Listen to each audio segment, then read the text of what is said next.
not 168 frameworks. We have to standardize it. And therefore, we have to go the long way from a perfect framework of person A and a perfect framework of person B to bring it together in a close to perfect framework of person C, so that in the end we can talk to each other. Because the biggest problem is if you look at all these natural capital protocols and accounting, we have different standards, different norms, and we cannot really compare issues. You have seen this morning the presentation of Harpinder, where he made assessments of different farming systems. If other people would like to do an assessment of a farming system in my home country, Germany, or someone from Africa, it makes only sense if we are using the same framework, if we have agreed standards, so that in the end we can really compare issues. I was working for the FAO 7 or 8 years in Rome, Italy, and Nadia, who is also going to speak, she once tried to do a global overview of the sustainability standards. And we commissioned a little report. And they found out that 168 companies have 168 different sustainability standards. And it was impossible to change one of them because then we have made a lot of investment, it's our brand.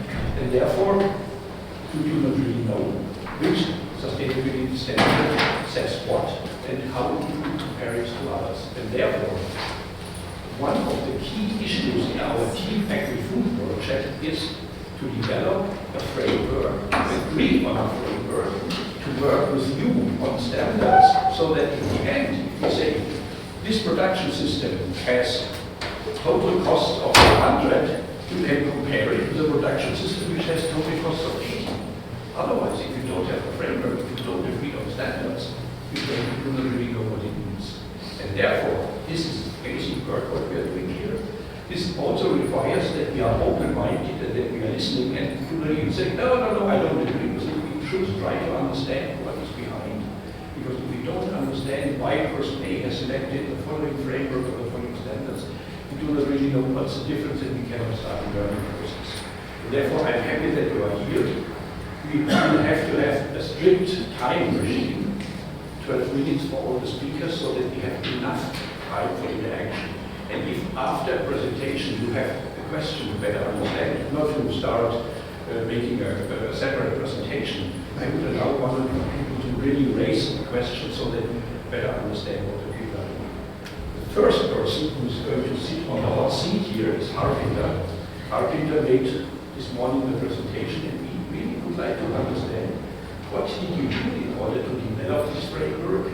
Is it already agreed? What, from your perspective, has to be done, and what kind of standards do you have? Can we use it also for similar assessment, or what are your expectations with this meeting? And in order to make very clear how much time you have, after 11 minutes, someone will show up here 1 more minute, and if you do not finish after 1 more minute, I will stand here. You are not allowed to talk anymore. We can leave them.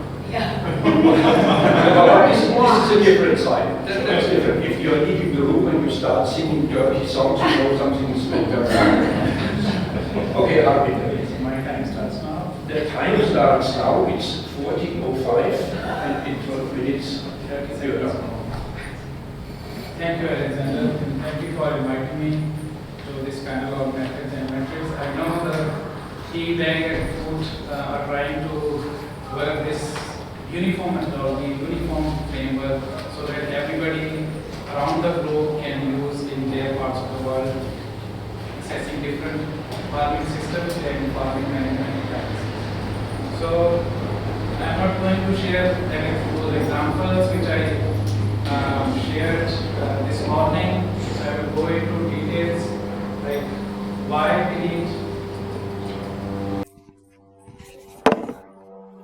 we need this kind of a framework and what are the methods we have utilized. So I would like to just start with a brief introduction to my methods and sustainability assessment tool. What are the current key challenges of global agriculture?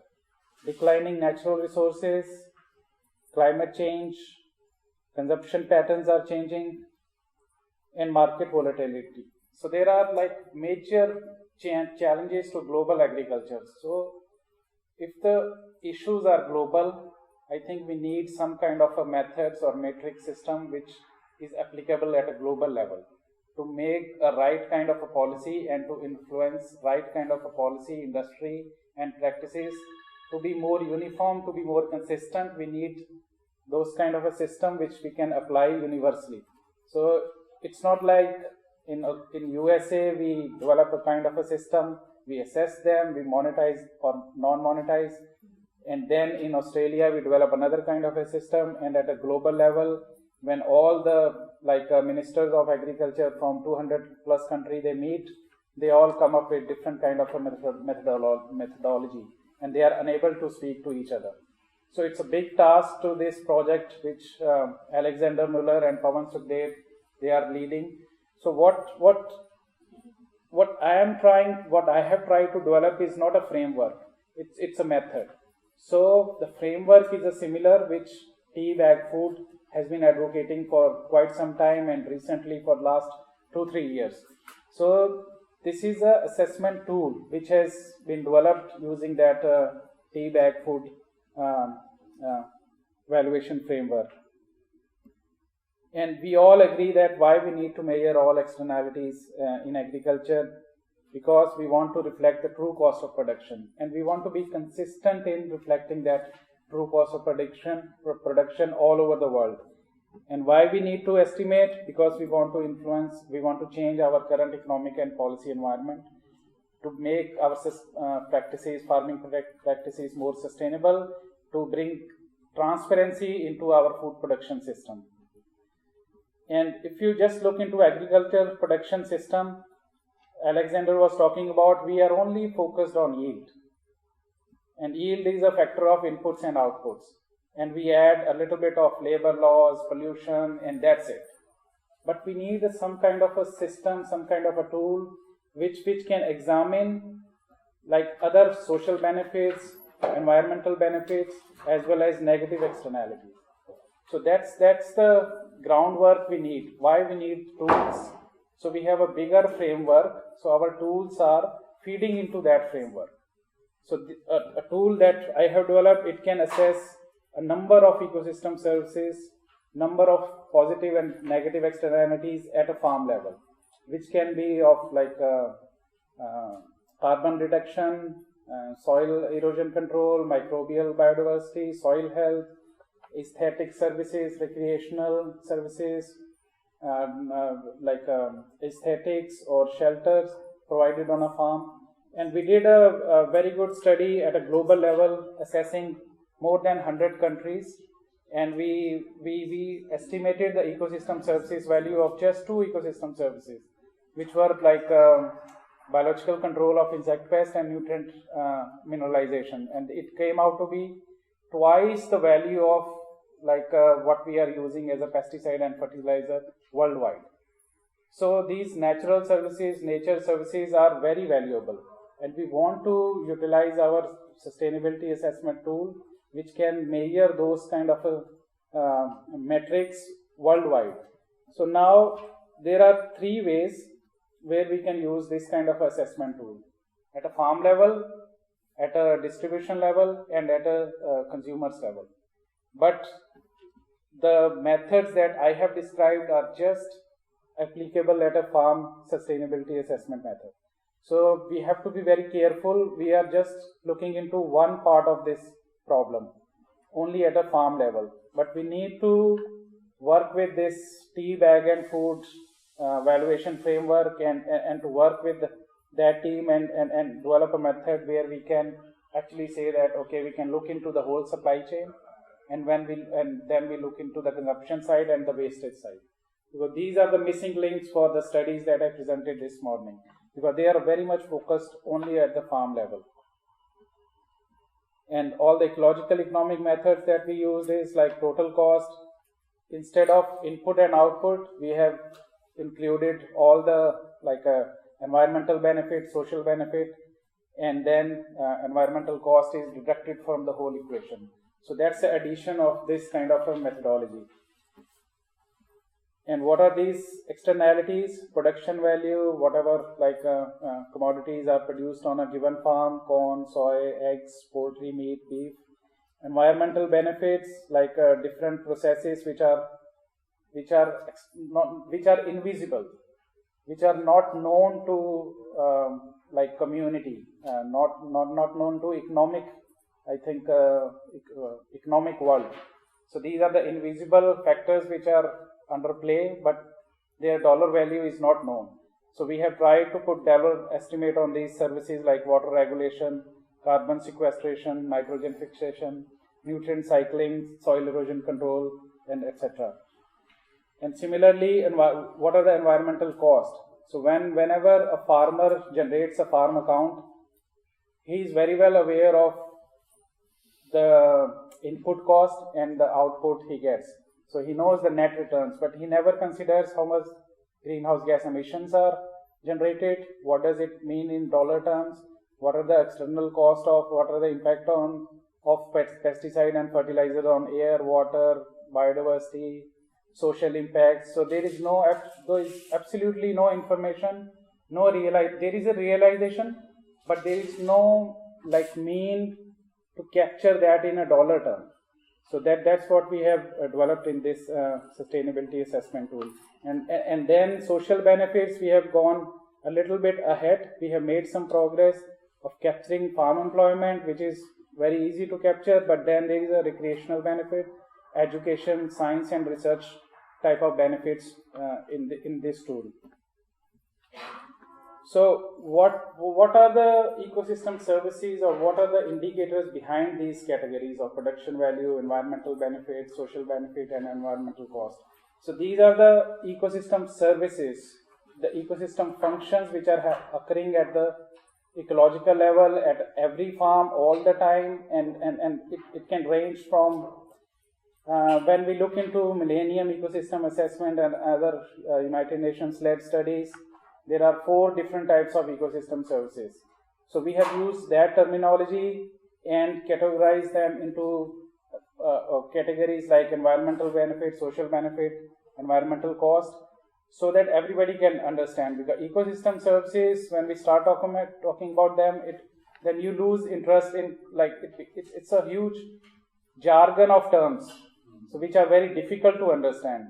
So all these 4 categories that I have used in my tool, the basis is all that ecosystem services, which we have been assessing for a very long time now. And the methods for assessment are market value or avoided cost or replacement cost. So the environmental cost, which is another category which you can say in a scientific term, ecosystem disservices. So negative, which are generated on any given activity. So it could be greenhouse gas emissions, damage to water resources, soil resources, damage to ecosystems and biodiversity, and damage to human health.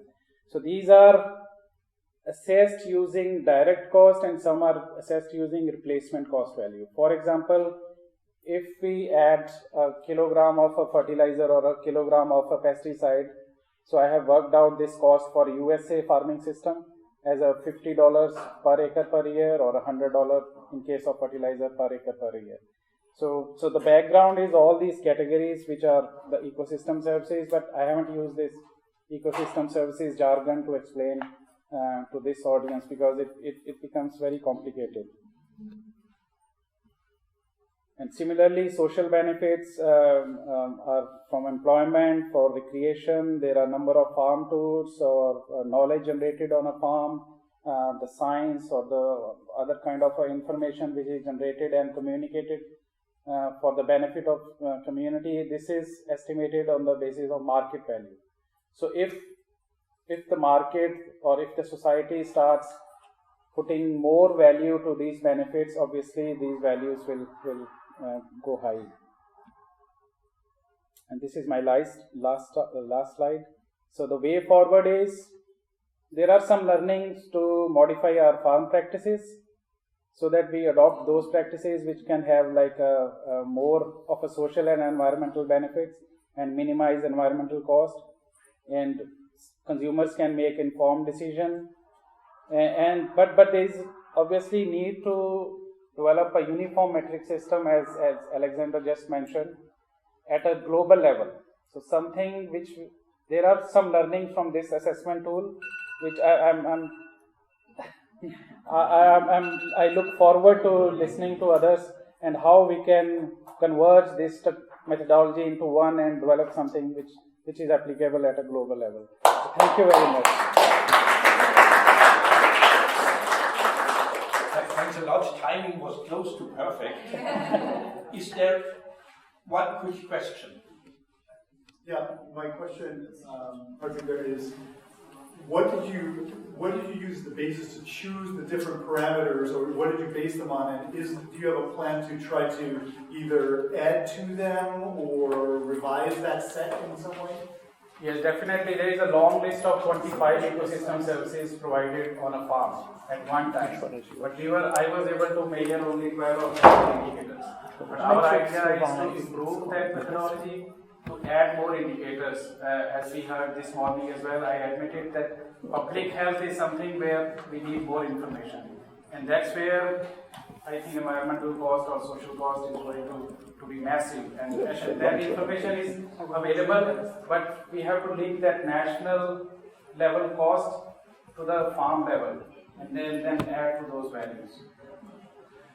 Well, one question means one. We have time for interaction afterwards. Thanks a lot, Harpinder. And now let's immediately move to the second presentation. Nadia Scialabba, Food and Agriculture Organization of the United Nations.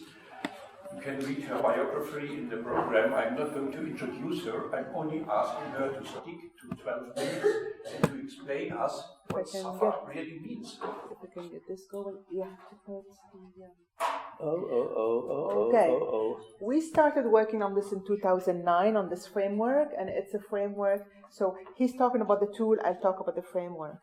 And this framework has been developed through a stakeholder participation through several years, and I will be talking about it. First of all, to go back to what was presented now, when we're talking about evaluating natural resources or monetization, the total economic value of a good, we have to be aware that we are using the use value when we're doing these valuations. The direct use value is basically what you have as direct market value and also production function of an environment. And the indirect use values are the replacement cost in case you have damage or the damage cost avoided. And then for all the non-use values, for future generations, for uses we don't know, pharmaceutical, whatever, it's going to be more hedonic pricing or travel costs and other methodologies. So I think it's important to know that we are really looking at what the market is doing. Now, we do have a lot of monetization challenges, and I think that the devil is always in the detail on what is the price that you're going to put on carbon, for example. I've seen that you have been using the market prices, for carbon. They can be quite low because of policy failure. The social cost of carbon has been revised from 112 to now 85 or so dollars per ton. So you do have this variability of prices. And the same, applies also a lot to water use. For example, the water use we know is very low price per cubic meter, but there are other values that should be taken into account. For example, like scarcity. In an area where there is less water, it's going to be a higher value than the actual market cost of that. When we talk about ecosystem services, very often also we forget to put all the bundle services, of all the different services. And damage costs have the problem of, you are calculating for the next few years or 50 years or 100 years, so your time horizon is going to be different. We've been talking a lot about health in this conference also and other things. And most of the tools are using the quality adjusted life years. But they are all based on revealed preferences, actually, and they all use proxy markets. And they have also ethical concern. What is the price that you want to put on life? So there are other approaches, that the subjective well-being approach, which looks at people's satisfaction and deduct, their conditions and how they're living that health condition, for example, in terms of their income. So there are different ways that are emerging now and which are very, very robust econometrics. Now, we did a materiality study a few years ago, and we took most of the crops that are about 80%, I would say, of the industrial food production, and we have evaluated the natural capital cost to 3 trillion, and you were saying that the whole of agriculture is 4 trillion, so you can imagine, how much, is in terms of natural capital. This is only one slide to give you a taste of that. Is, we have our 4 main commodities, and you have the impact on greenhouse gases, air pollutants, water consumption, water pollutants, land use change, and greenhouse gases. And in that study also we have made 4 case studies where we do compare different alternative ways of managing an ecosystem to see how much you can save by changing. So after that, we teamed up, with businesses, about 200 businesses, and I would say less than 50 in agriculture, as part of the Natural Capital Coalition, and we are working on a Natural Capital Protocol. And again, the protocol is a coalition of all kinds of stakeholders. We have released the first sector guide on food and beverages last November, and it was in the public domain for comments in January, February, and now it's being revised and it will be launched as final on the 13th of July 2016. And again, it's a framework. It doesn't tell you how to go. It doesn't give you the metrics. It gives you the whole range of metrics available, but it depends on the situation. So it's not prescriptive as such. Now, as part of this Natural Capital Protocol, in the Food and Beverages Sector Guide, which we have developed, there is a materiality matrix. And this is very interesting because it's for businesses. The use is very limited to businesses, I would say, or targeted to businesses. It's looking at dependency on natural resources and impact on natural resources. And so you have this matrix here, and you go from production, which is the raw material, food processing, packaging, consumer use, and end use. So you have the whole supply chain, and you see, where you have what is more material to your business. And it's really to guide decision makers in businesses. Now, SAFA, the framework of SAFA, I'm going to take you very briefly, on the SAFA process. First of all, and the most important thing is to define your boundaries. And this is where the devil lies, really. When we developed the first version of SAFA and we were testing it, we got a contact from a producer here in the US. Oh, we love SAFA. We can really greenwash with it. So I think we have to be very, very careful in having these frameworks, because it could serve exactly the opposite of what we want to do unless we do it right. And I think this is important to know. In that case, for example, is it only about the farm or the upstream, and where your inputs are coming from, or downstream, manure, and so forth. Then we have 4 dimensions. Environmental, social, and economic are the normal ones, but also you have the governance dimension. And we have noticed now that we have thousands of users of SAFA, that in most assessments that have a positive impact in the good governance, it trickles on the all other dimensions of sustainability. When you have good governance, you have good performance elsewhere. It's amazing how much synergies you see there. And then I will just go very quickly through these pillars in a moment, but you have the framework and you have your topic, what's important in each of the sustainability pillar, health, labor, whatever. But then you have a goal, what is the goal of that topic? And within SAFA, we have defined sub-themes which are important to value chain. And these have also objectives which do apply to crop, livestock, fisheries, forestry, and processing. And on that, we have default indicators. We have 116 default indicators, but you can add as many indicators as you want from your own condition. Now, we have adopted the tool also for smallholder farms, for example, and we have gone down from 116 to 44 indicators only. What I'm saying is that your indicators depend really on the scope of what you're going to do with your assessment. It's not always all these. So going back to the different pillars, each pillar has, of course, themes and sub-themes, which I repeat are important for supply chains. That if you want to do monetization, we will need to perhaps select what is really important to monetize under each of these themes. But at least you have all the themes that you can imagine under this framework.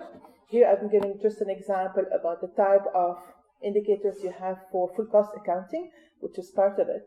since this is for enterprises, it's basically asking them whether they do have a triple bottom line reporting or not. It's not going into monetization. And it gives green for when you're performing well, and red when it's not working, and you have also in between, and I will come back to that.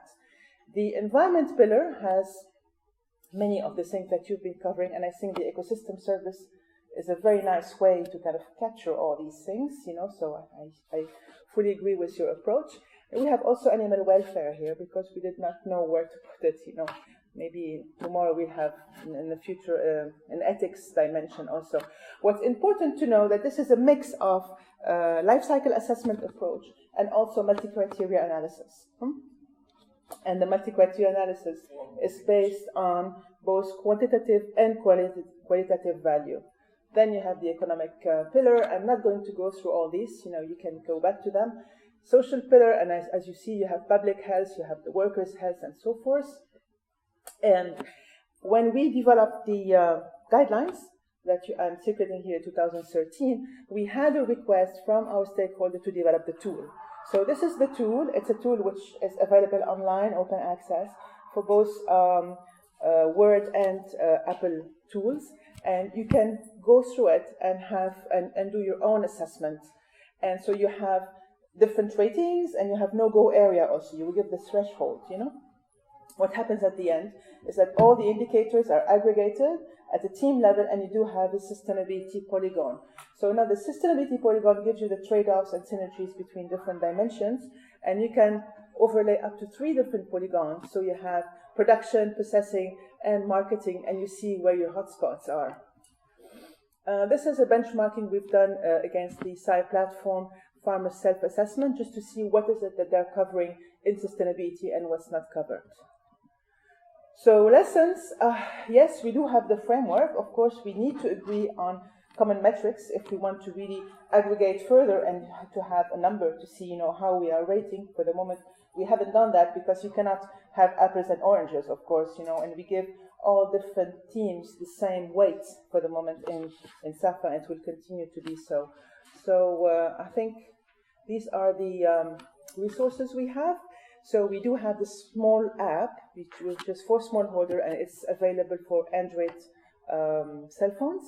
And this one is extremely handy because the inquiry with farmers is for not more than 1 hour. The questions they can go through, and they have already their own sustainability assessment to see where it is that they have to improve.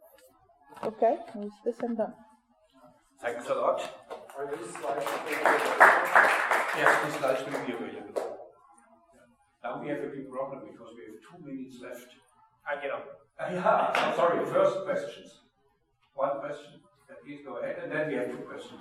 My question is actually for, I guess, all of the speakers. And you mentioned what your tool is used for, mostly for businesses. But I guess in general, I'm curious to know, how will this information be used? Will there be, for instance, advocacy to try to get it as part of the Farm Bill in 2018, or is it being submitted to USDA to advocate for them to have, the first speaker mentioned the need for a universal standard or measurement tool across the entire ag industry.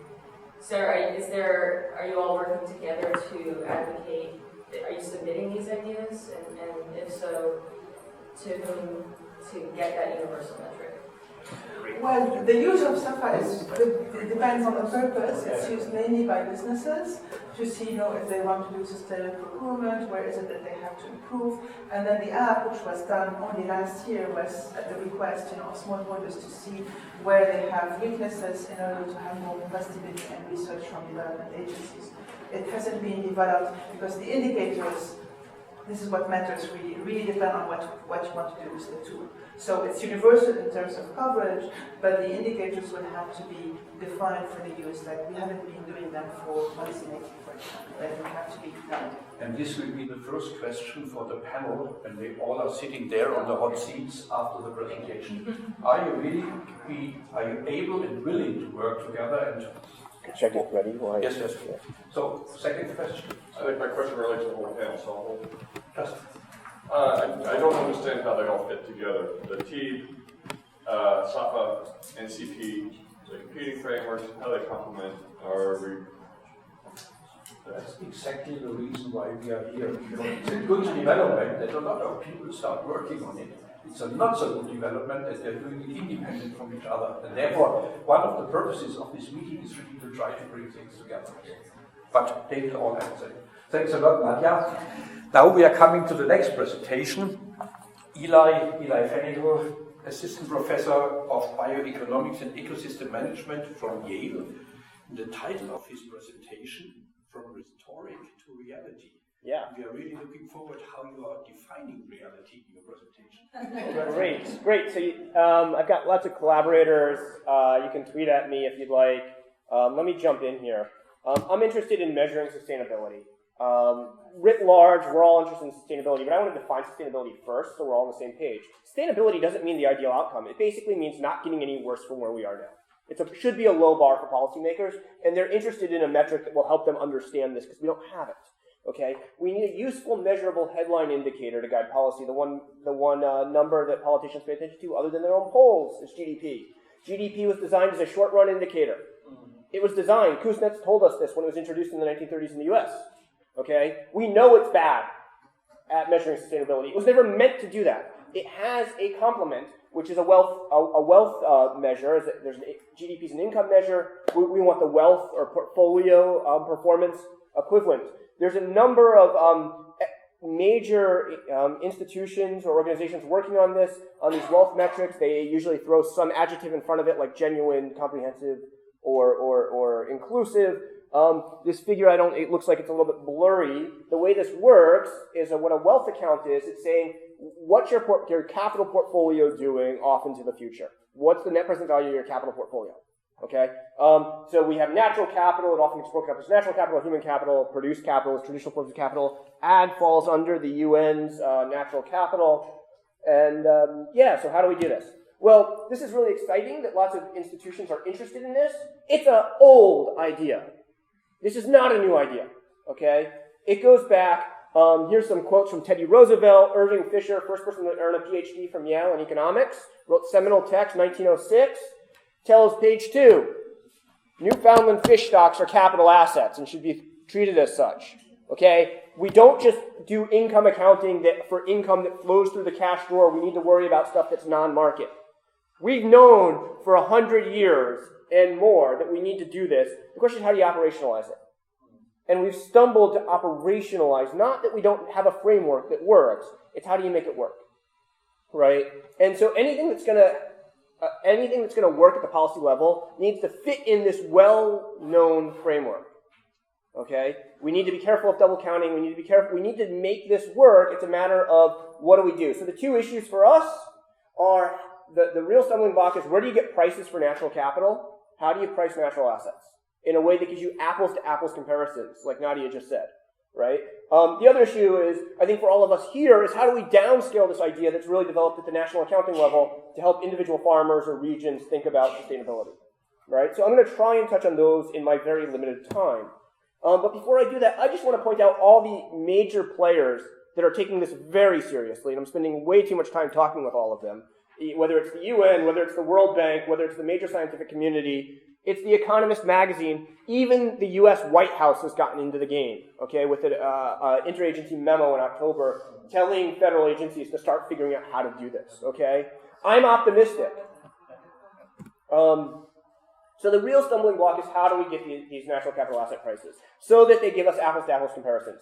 A couple of years ago, we decided we were going to dig into the foundational capital theory, which has always relied on assumptions of a functioning market. And we said, well, can we relax that assumption? Turns out you can. Turns out that the way that Dale Jorgensen told economists over 50 years ago to value invested capital, he makes the assumption in his work about we have a functioning market. Turns out you don't need that so long as we have some modern math tools to close his approach. And we have those as well now. So I'm going to walk around at the risk of wasting time. Basically, this fits right into Irving Fisher's framework. It's been what national accounts are built on, and modern accounting as well as modern investment pricing. It's based on, right here we have the price of capital. These are marginal prices. These are incremental values. It's the social worth of an incremental unit of whatever we're talking about. It's not an average. If you're taking the sum, dividing by averages, and multiplying, you're doing it wrong. So you've got your stocks. This is how much you have physical quantities, the prices, they come together in a standard accounting identity. Here, this gray box is Dale Jorgensen's pricing equation. Only ours is better because it's in color. That's the biggest difference. The key thing is because we don't own a market, we need to pay attention to how policy is driving human behavior as well, how people are responding to changes in these stocks. It's a little bit more of a modeling exercise, but it's fundamentally the same idea. This is what environmental economists have been doing since the 70s, of thinking about changes in income flows that don't flow through the cash drawer. This here is where all the good biophysical science that people are talking about here and elsewhere actually fits directly into the price. This is a discount rate. If you want to do apples-to-apples comparisons, you need to use the same thing that public accounting authorities are used. We're talking about public goods, public forms of capital. So it looks like we have an equation with one equation, two unknowns, and this is where capital theory actually lets us close this. I don't have time to do lots of math for you today. Love to do it for you. I've got a whiteboard if you want me to. The key thing to know is we've developed a software package that helps you do some of the back backroom capital theory. It's available on my website to download. It's an R package. If you're an R user, you can give it a try. It's beta testing right now. Happy to know what you guys think.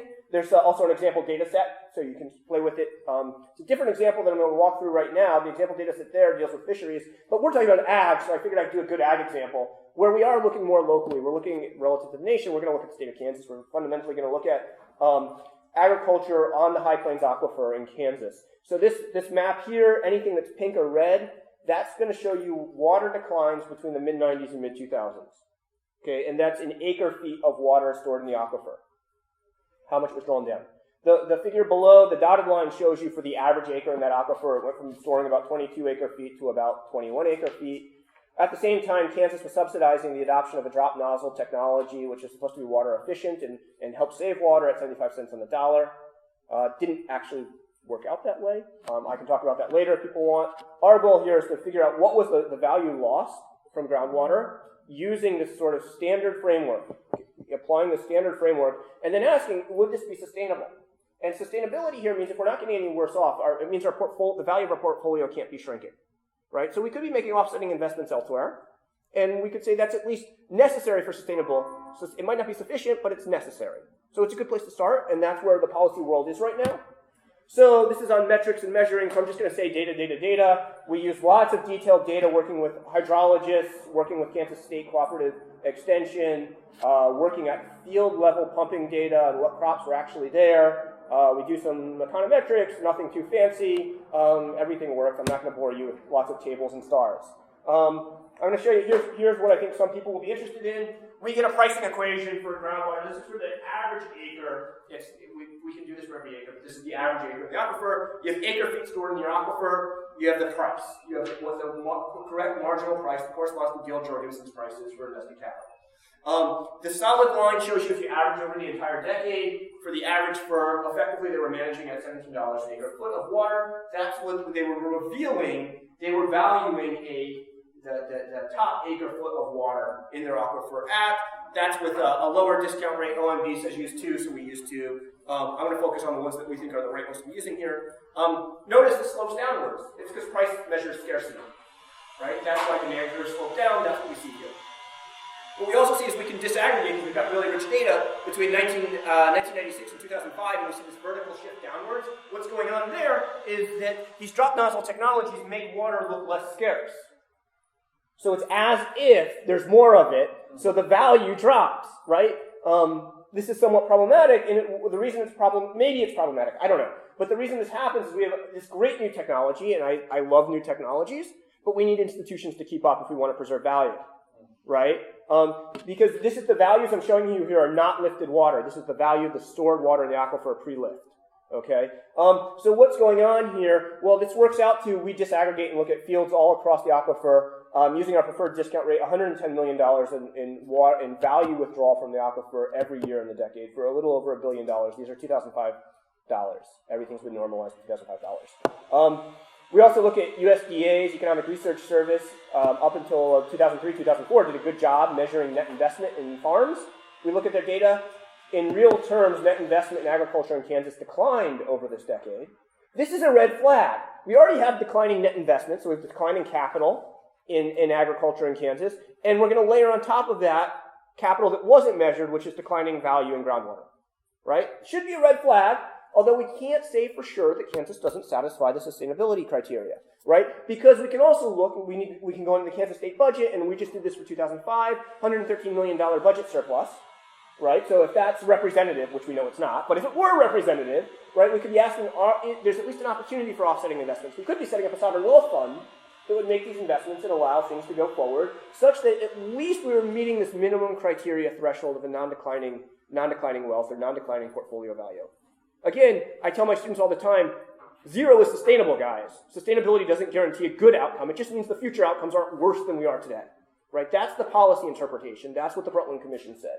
So we think this is exciting. We're getting a lot of traction here.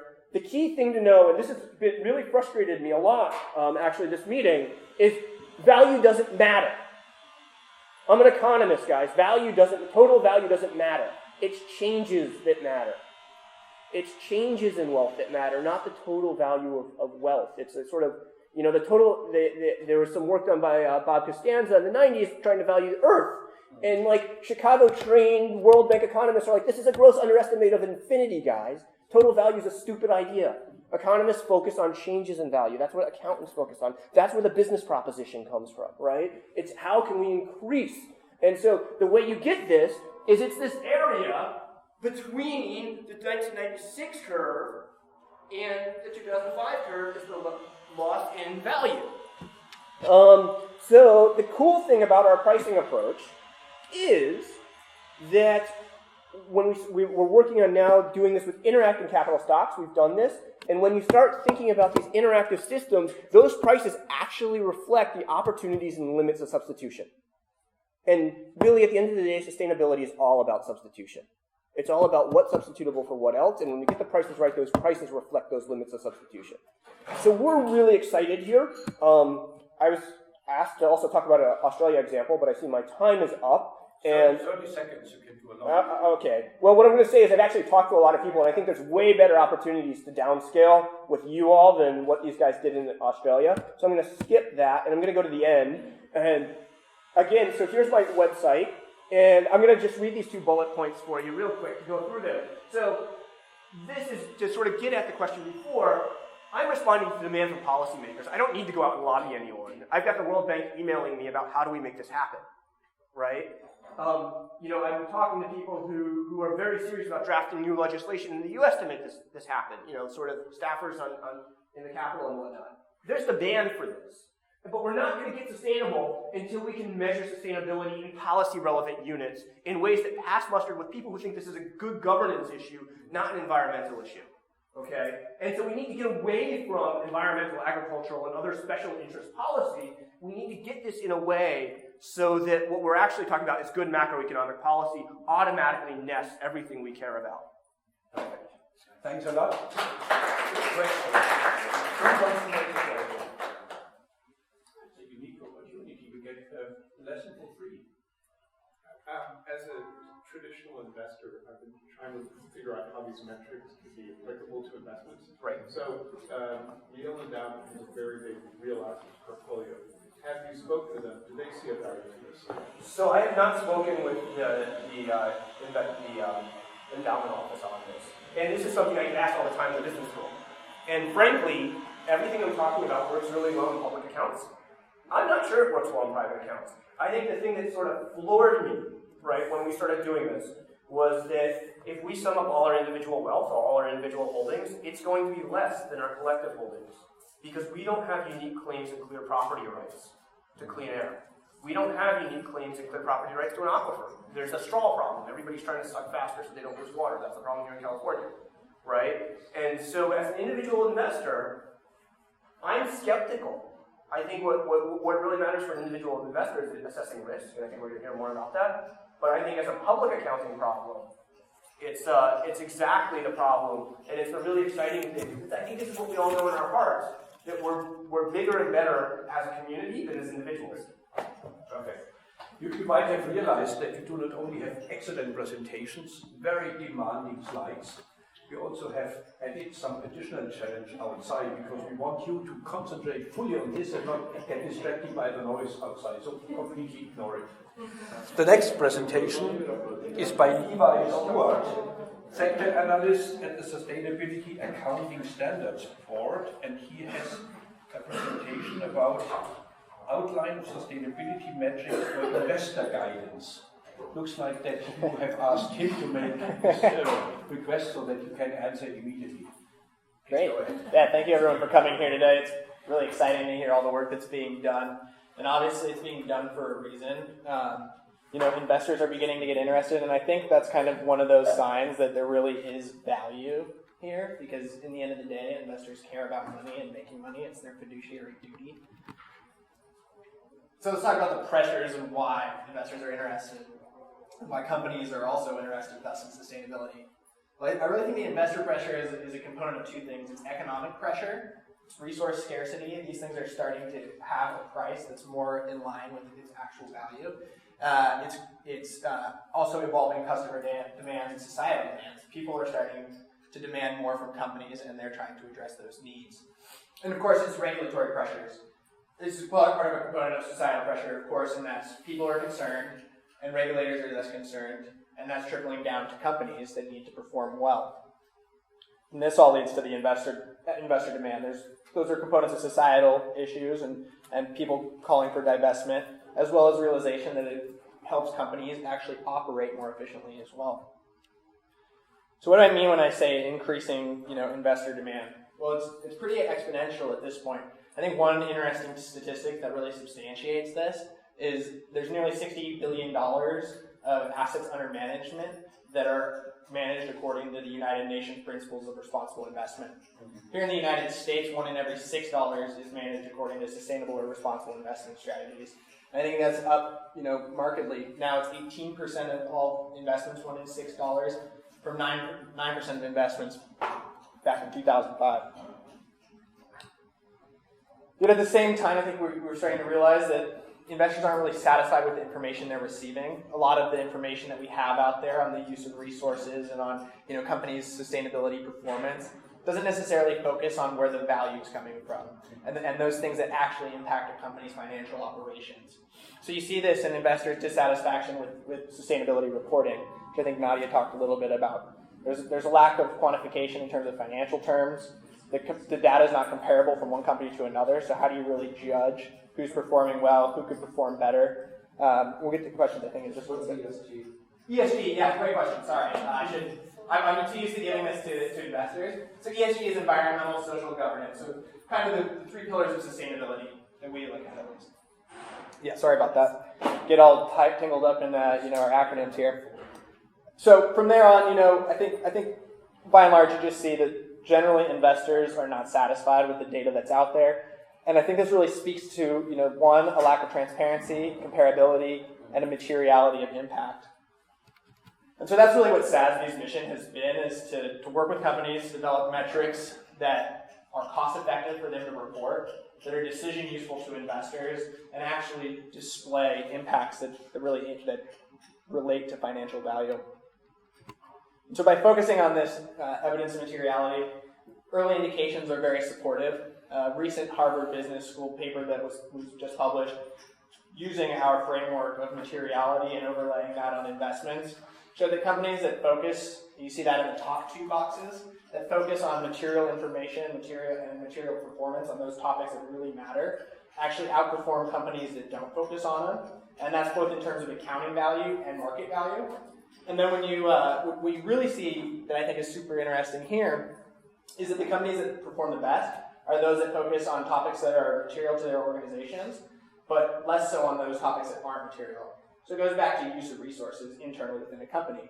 You're focusing on the areas that impact your bottom line and less so on the other more abstract topics that may not drive value. You're going to see that you're more effectively using resources. What's really interesting here is that this same paper found that 80% of all the disclosure that's out there on sustainability is largely immaterial. So there's a little bit of a disconnect between what companies are reporting and what's actually useful. So I want to talk, since we're here at a food conference, about what this looks like, both societally and why investors are interested. On the one hand, you see a large growth, in demand for things like organic foods.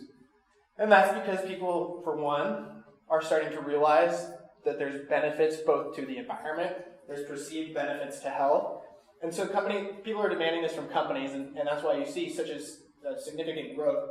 You know, back in 2004, I see that this is before this data here, but only $11 billion of sales related to organic foods, whereas in 2012 it's $28 billion. So there's a huge growth here, and obviously people are interested in that. Investors are interested in that because it's, by and large, within U.S. publicly listed companies, food sales are fairly stagnant, but this is a growth area. Now, on the other side, there's a risk associated with it. And what I wanted to highlight here is one, the growing consumer and regulatory concerns relating to the use of antibiotics in meat and poultry production. What's really interesting is people are starting to realize this, and I think we're seeing that in the regulations. The EU's, banned subtherapeutic use of antibiotics in meat and poultry production. The U.S. is beginning to regulate it, and that's because we're starting to make the link that the use of antibiotics in ag is actually leading to antibiotic-resistant bacteria, and this has a massive societal cost. And let me see, what year was that again? Yeah, so just in 2013, the total cost of antibiotic-resistant infections equated to $20 billion, and that's just in healthcare costs. Greater societal costs are at $35 billion. So you can really understand why people are concerned with this. There's a general concern amongst the population and amongst regulators, and that's driving changes within companies. And companies are acting quick to meet these demands. 72% of Americans say that they are concerned about the use of antibiotics in meat and poultry production. And that means that if companies want to stay relevant, they have to address this. And so you're seeing a growth in antibiotic-free chicken, up to 25% just now. So these externalities, while they're not necessarily being monetized, they're at least being understood and reacted to.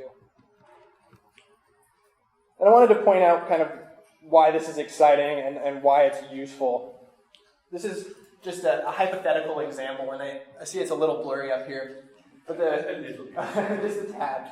The basic idea is that through developing standards and metrics on these topics, an investor can go and look at companies and compare them side by side. They can highlight areas they may be concerned about, which they may see drives the most value, and benchmark peer companies, and really start to get a better understanding of how companies are operating and how they can possibly demand or drive returns and benefits to their companies. So I think an important part of tying this all back here today is obviously there's an interest in this, and why is everyone interested? People are interested in sustainability because we're realizing it's financially impactful. We maybe haven't monetized it at this point. I think, I often hear people talk about, you think we would have done this by now. I think it's important to realize how far we've come in the past 100 years, nonetheless. And that really right now we're at this big data era where we're starting to receive the values out there and bring them together and really start to comprehend where the value is and potentially how to price that. And I think that will help us account for these externalities better. It'll help companies internalize them. It'll help their shareholders understand where they come from. And I think it all ties back into society, holding companies accountable and companies, really using these as risk management tools to make sure that when they're being held accountable, they're performing well. So I came in a little under time, but I'm excited to hear all the questions everyone has, and I think we'll have a really exciting discussion from there.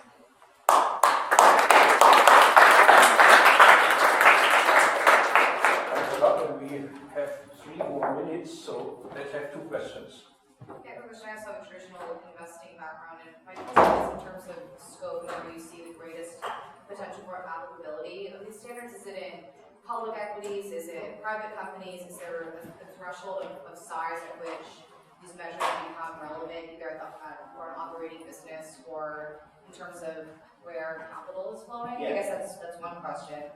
And the second is, what's your view on the B Lab and other sorts of standards around just good practices, whether it's sustainability in particular in the environmental sense, or just kind of good business practices and the kind of good housekeeping seal of approvals that exist by other third-party and regulating entities? Yeah, absolutely. I mean, so to your first question, I think, first of all, the standard organization I work for is all very much so based on public equities and fixed income, because for one, they command an incredible amount of resources, and for two, the whole idea is that it's built around the SEC's definition of materiality. So they have a little bit more responsibility to their shareholders, whereas someone in a private equity, it's much more behind the door. But you're still seeing there's a lot of sustainability movement in private equity, and I think it's just as valuable, and it's for the same reasons. It's that people starting to realize, like, by measuring these different, it's a classic adage, you can't manage what you don't measure. And so private equity is just as useful to the investors there in terms of holding companies accountable. But I do think, it's like the classic 80-20 rule. Focus on where the majority of resources are and other things fall into place. One more question. There are action need. How come so many metrics as opposed, how about your website as opposed to few? Yeah, are you speaking to just to agricultural products? What was the Why question? so many metrics? Why do you have so many different metrics? Because it's hard to look and figure out which ones are useful. Yeah, so just within, first of all, we're capturing everything from environmental impacts, social impacts, governance impacts. And so it's certainly hard to tease those out. I think if you compare how many metrics SASB has to others, it's very minute. If you look at GRI, it's a stack of metrics, whereas I think we're down to 26 within, agricultural products companies. And so it's as focused as we can get on those areas that are driving value. But always taking feedback, because ideally we have this minimal amount of metrics. Thanks a lot. Now, yes. Now you might be surprised, because in our program we had only 4 presentations. But if you go to a supermarket and you listen to 4 presentations, you get one for free. We have an additional presentation, Tobias Bandel, and he only needs 5 to 7 minutes about road testing, full cost accounting. So what is really happening in the field? He has a lot of practical experience. So, thanks for the introduction. Soil & More, we are a small consulting firm focusing, as the name says, on soil fertility. We do a lot of compost trainings with small farmers, large-scale farmers as well, but we also do some sustainability assessments, including true cost accounting, but also practically helping farmers to generate carbon credits, which generates additional income to them. Now, so we don't do research. We don't develop metrics. We use them. And our customers, or we receive money from businesses, so they pay us for something which works for them practically, without using too many resources. So this is our dilemma. So we know there is an ideal scenario, how things should look like and how things should be done, but there is, say, 5,000 euros budget, and you can't spend more. Yeah, and and that counts for both, for carbon footprint, water footprint, compost training, or true cost accounting. But all of these aspects are too relevant to say, sorry, it's got 50,000, take it or leave it. But to find a way to have a low entry for the companies want to use it, to make it doable for them, sort of digestible small packages that they get into that subject. So again, as I said, we don't develop matrix or metrics. We actually use what's available, and I just show you a little bit what we have done.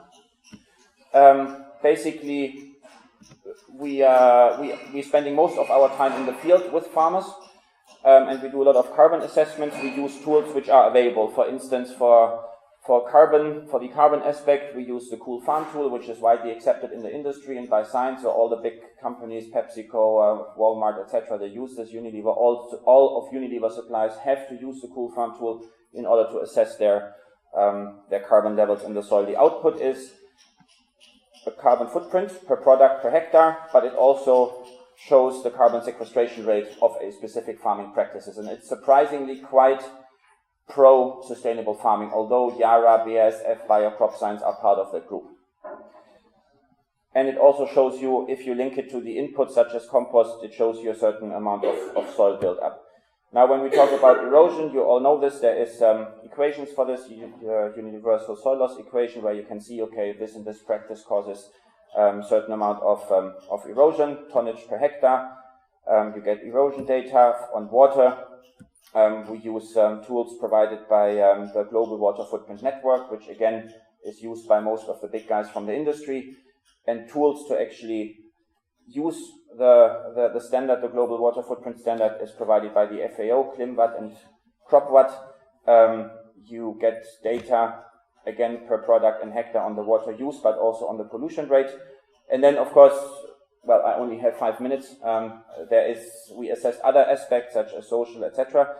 But then, on the other hand, so this is what we do every day since 10 years. Yeah, we do practical compost trainings and see the impact using tools which are available. What was new to us 2 years ago is the economic factor.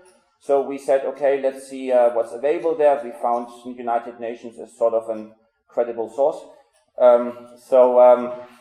We used their reports which were available, which gives you information about certain aspects, and we basically factored that in. So we knew from the tools on the left side how much carbon is sequestered, how much carbon dioxide is emitted, how much soil is built up, how much water is used, etc., and then you factor this in. So the indicators which are provided by the FAO, you see on the left side, which for most of our customers is too many, because, you know, CEOs read maximum 1 A4 page. So we condensed them a little bit to what you see on the right side. It includes all what you see on the left side. It's just some are combined. And then we generate a report. This is now a study for citrus in Egypt, where we basically compare. Maghrabi is that's the name of the farm. This is business as usual in the area, and then you see the difference per kilogram of citrus per hectare and per the size of the farm. We won't go into details. But what's the result if you compare it? The 3 lines. It basically says, and this is not the actual sales value of the orange, it's just the externalities. Yeah? So it says basically there is a difference, or that growing, in this case it's an organic orchard, they actually generate a net benefit of 2 cents per kilo of citrus, whereas business as usual, where they only use chemical fertilizers, do some plowing, don't have cover crops, etc., they actually have a societal cost of 8 cents. Yeah, so this is just one example. Now, since this is quite fun, we did a few. How do you get 11 cents as the difference between the two of those? Yeah, it's a rounding thing. So it's actually 2 points. +2 and -8 is a 10 difference, and there's a rounding error that makes it for the. Yeah. So if I would have if I would have more digits, then it's -2 and +8. Ah, okay. I can see the minus sign. Yeah. That's the reason why I've asked you.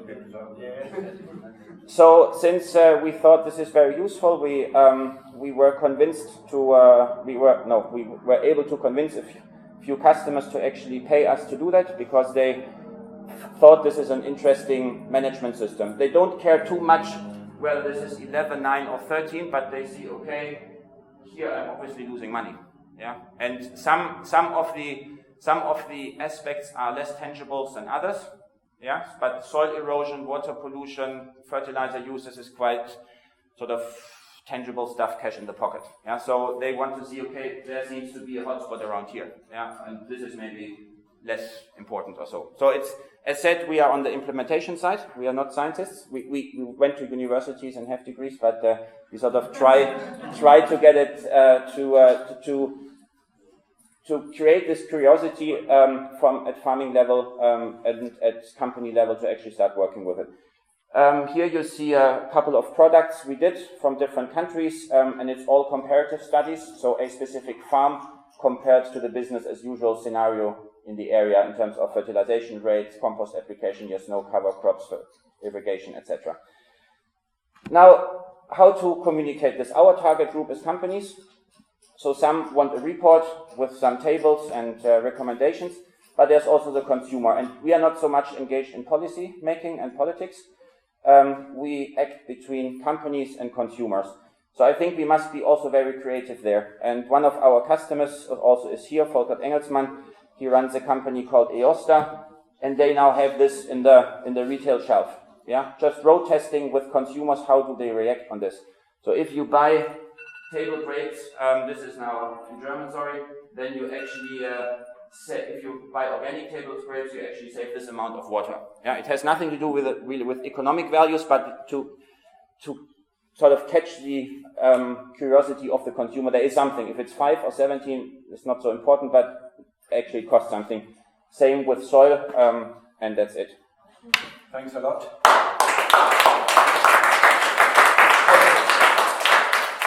question to clarify what he has presented? It's not clarified. Well, Go ahead. Are you familiar with the comment plan? Read louder, please. There's another tool now, the USDA on their website called the Comment Planner. Are you familiar with that? No. Sean Sagan, Comment Planner. COMT Planner. Okay. It's a Okay. Thanks a lot. Now we are moving to the more interactive part. I would like to ask you, please come here and join us. And I have a silly question. Very interesting. I must admit, very interesting presentations and the projects that my colleagues have been doing. But what are the key learnings? How we can improve the system that I presented this morning? I think if I take the example of Tobias, he's already working in industry. So they have got some tools from where I think we can share some information or we can learn something like how to improve our system which is applicable, which could be applicable at a global level. Similarly, as I mentioned, we are talking at, in my examples, I was just focusing on farm level. But we need to move at the distribution and consumption level, where our ultimate goal is to combine this farm and production and consumption level, and then apply this valuation framework.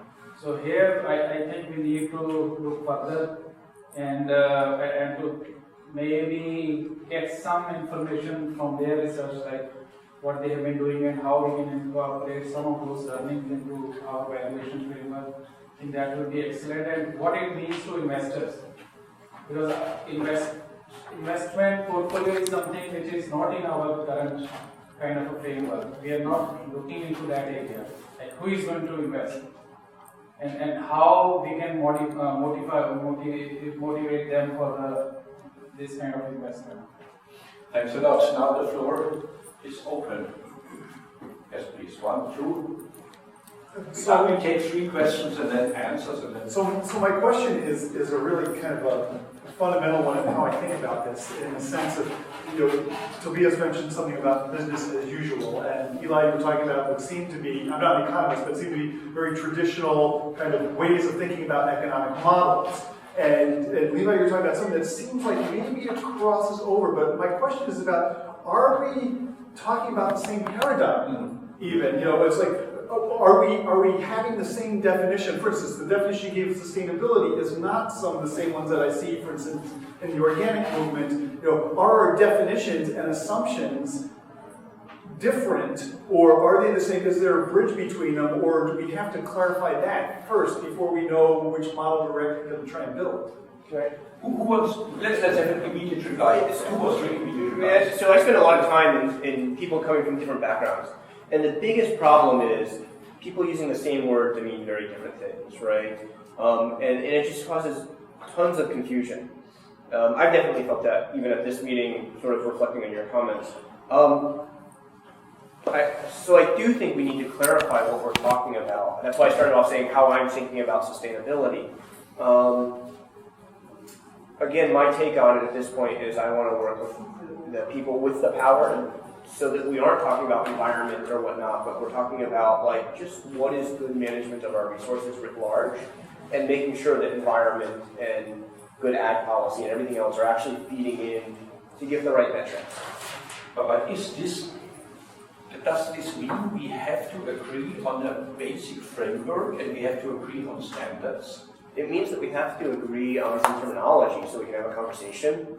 I think that's actually really foundational. Like my frustration, I'm going to throw this out there. Everybody's talking about economic and they mean financial. Economics is about trade-offs. They don't have to be monetized. Next question, and then back to you. Actually, it's Please talk a little bit louder. You are such a big, strong man. Okay, I try. So all the metrics and the method that I'm seeing here, they are not software. They are application. The application, which is they are really good, and they are valuable to have it for backups for our cost accounting system. So, do you think that because still I'm not get at the stage of the cost accounting system, which is more detailed and more valuable to have to see, okay, this farm or this agriculture farms, organic agriculture farm, it is profitable or it is not profitable. Then we can contact the investment, the bank, because always they need anyway something to give them. Yeah, and coming from an accounting background, absolutely. This is cost accounting. You said it's all about trying to understand what's driving your costs, and so having these sort of figures only increases your understanding of where those costs are coming from. And of course, monetizing that is a bit, but if you're able to at least normalize different costs associated with sustainability metrics, such as pesticide use, then you can really understand how changes in, say, the natural resources that go into pesticides and the cost of those commodities are affecting your business. And I think it allows for a direct approach to managing costs. So, but at the end, how can I get the result to give it to the bank or somewhere which is, okay, look, this is... You understood the question. I'm sorry about that. Yes, and I think what it all boils down to is bringing it back to the value to the company and relating that, right? So by showing a bank that you're managing your pesticide consumption, for example, to say that I'm at less risk and I'm also being more profitable is how you can communicate that. Thank you. So one of the things I've really appreciated over the last couple of days is the sort of diversity of topics and issues we've been looking at. We've been talking about public health and farm workers and soil, and it's a huge range of issues. And we know that all of these things are interconnected, and that really we are working within systems. There's a lot of bench strength around environmental indicators, and I feel that we're foraying into social a little bit, but then there's this big health question out there. And so my question, I guess, is what are the challenges and the opportunities to develop much more comprehensive frameworks that really take into account all of that and look at things from a systems perspective? Maybe we should have 2 or 3 answers. Nadia, you want to start? Yes, I think I can offer the experience we had with SAFA, because before we came to a framework which was accepted by everybody and had all the issues, it took us 2 years. And I think this is exactly what's happening now. I can see the strengths of each of the presentations being more like, Eli is more like for national assets really and the change. In the case of Levi, it's much more reporting for investors. So you do have different scopes. And what I was trying to say when I was doing my presentation is that depending on your scope, you're going to have different indicators. But the framework with all the topic is there. And when we did SAFA, we spent a lot of time to do actually this one graphic here that I would like you to see, because they were, at the time, hundreds of sustainability tools. And we said, okay, what's the difference between them? So you do have the scope, which is reporting, benchmarking, certification, depending on what you want to do with it. You have also the coverage. It goes from farm to the whole value chain. You have the other dimension, which is social, environmental, economic, and as you say, rightly, health is missing and so forth. So, and we try to have the main labels, where do they stay on this landscape? And it was very important, this very silly thing that you see here, to really understand where do we stand in that overall landscape and where our strength is. And after that, we decided to cooperate on certain objective. And when we did that, it was really based on best practices. So it's not the best ever, it's the best practices available and quantifiable today, because you can only measure what you can count. Yep, finished. Yeah, so what I'll say is the wealth accounting framework actually is supposed to take account of all of these things. And it really comes down to trade-offs. It's all about trade-offs, and lumping things in natural capital and human capital and produced capital is incredibly artificial, because there could be better substitutes for natural capital than human capital. Actually, one of the things I keeps me up at night is, are we attributing value to managerial skill to natural resources or vice versa? Right? Is how do we separate how do we attribute the value to managerial skill and knowledge versus, say, the water itself? Like knowing how much water to use versus how much water there is. This keeps me up at night. I'm boring, what can I say? So I think the key thing there is, again, it gets back to what's your objective, right? And understanding where do we want to look for trade-offs, because it's really not about overthrowing the system and throwing the baby out with the bathwater, which has gotten us out of the caves and out of like poverty, all of us, right, over the last couple hundred years. It's about how do we make trade-offs now to get better tomorrow. Next question. So I appreciate the reminder that this is not a new idea, but yet we're at a time where it seems to be the right time where it will explode. And so in my frame is we're at the beginning of a bubble of measuring, managing, and acceptance. And then battle side, can we actually do it? Can we achieve a silver bullet framework? It seems 1, 2, 3, 4, maybe not. And there's others out there, and 160 companies measuring it all differently. So I come back to who's the audience? Who's the audience, and are the specific frameworks for different audiences, be they consumers, government, and corporations, and producers? And can we agree about different audiences potentially needing different frameworks? And then maybe look for the commonalities? That's a great question, Tobias. I fully agree. And first of all, by the way, I'm super happy to share everything with everybody here and the rest of the world. Plus, I do believe this exercise is 1 + 1 = 3 or 5. Yeah, not everybody has to do the same thing, but we should focus on what we are good at and then create synergies. So, from my perspective, I think the challenge is not that we don't know enough, that we don't have enough data, but that we don't do what we already know. Yeah, from a farmer, producer, operator perspective. So, I see there's a huge opportunity and an incredible interest to actually say, this is great, finally sustainability is not meaning cost. It might need an investment, but actually it shows me how to improve. Yeah, but these people, they need easy tools. Yeah, I know this is a challenge, but I think we should not miss out on the guys who are actually going to do it. Yeah? That they have a tool, a platform, a format which is easy to use. It needs science behind, yes, but definitely it's not one for all. I think your question is very valid, that who is our audience, but audience is governments, corporates, individual businesses, farmers, and other members of the food system.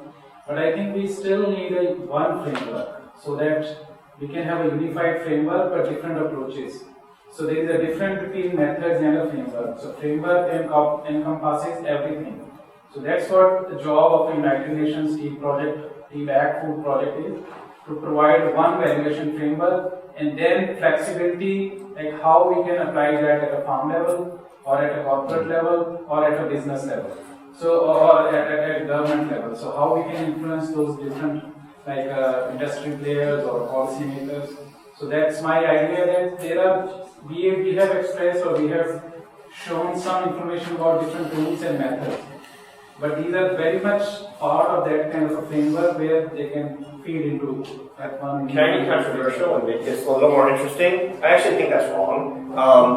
Yeah, I'm not surprised. Yeah, no, well, I think it's wrong. It's like the TEED program does great work, right? But are we circumscribing the sector of agriculture? That there's absolutely, we want that policy made in a vacuum, and we want to think about that in a vacuum. So I think I agree with the idea of like one overarching sort of guiding framework, right? Which I agree with. But focusing on TEEB or focusing on anything else, no, we need one that gets us, that we can look across industries. You benchmark across industry, you don't benchmark within an industry.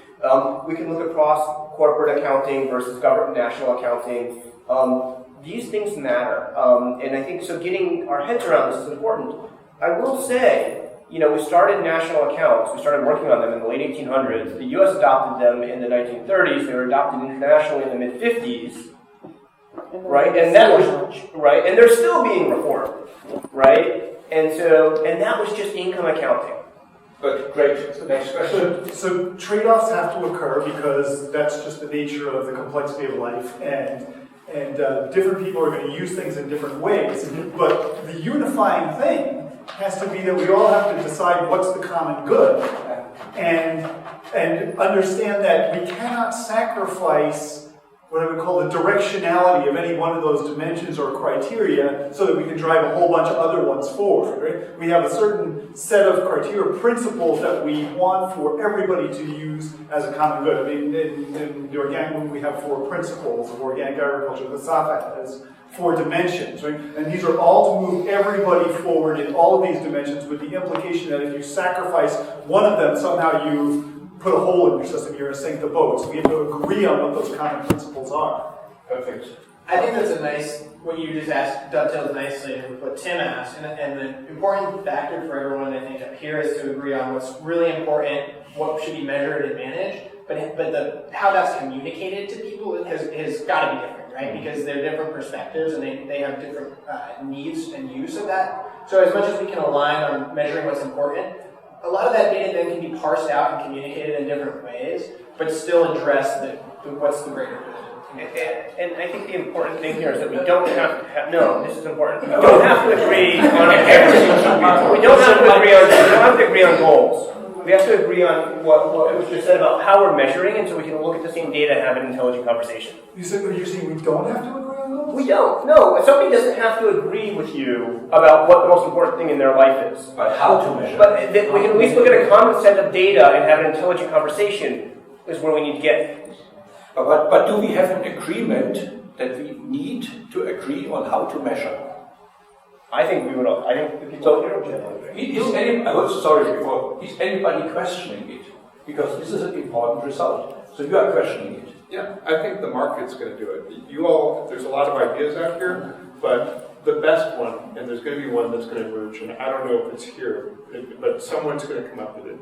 The most important book in investment analysis probably was Security Analysis, written by Graham and Dodd in 1934. There hasn't been another good book on that since 1934. It is probably viewed as the most important book since and thought on that. And I just think that the market is going to tell you. But how does the market know how to measure it? If you can do nutrient soil mining without any costs and...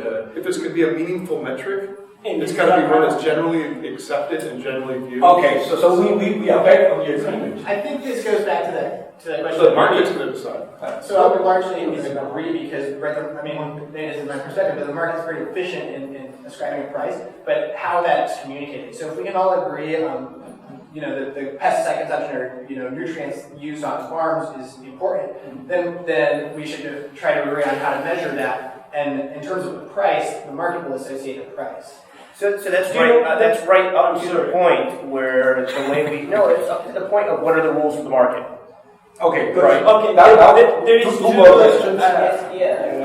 Actually, there is two problems I'm seeing here. One of them is the invisible hand. Don't forget it, that the market, it does have its own mechanism that is going to trade up everything. The second problem that I'm seeing here, with all respect, is still I can't see any good line between the accounting, financial accounting, and the economic.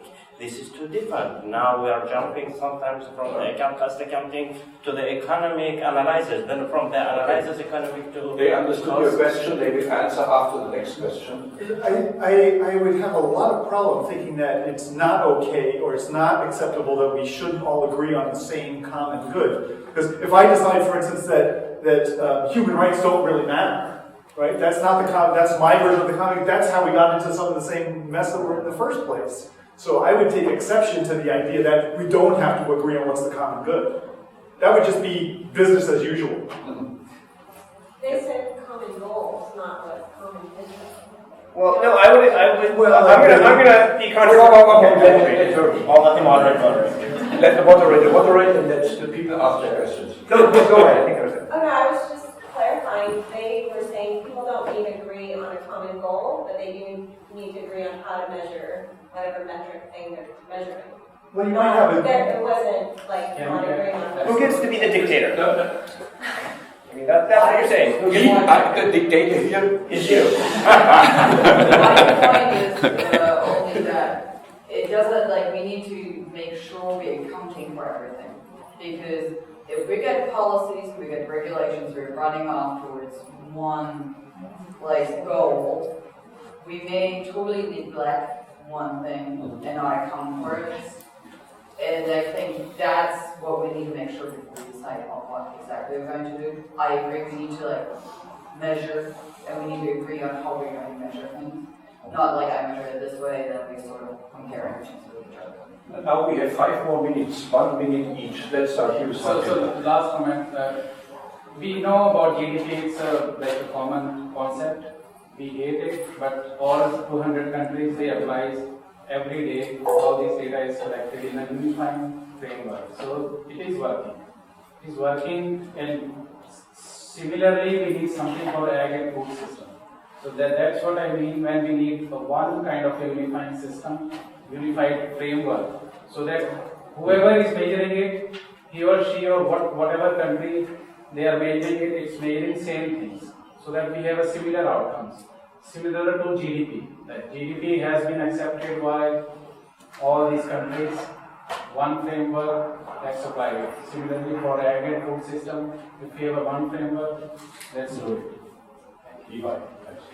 Yeah, I mean, I guess I come from a little different aspect, and that's there's a lot of discontents with GDP and how it's been used to manage the world as the one number. So I worry about having one number to manage the world's natural capital or social capital.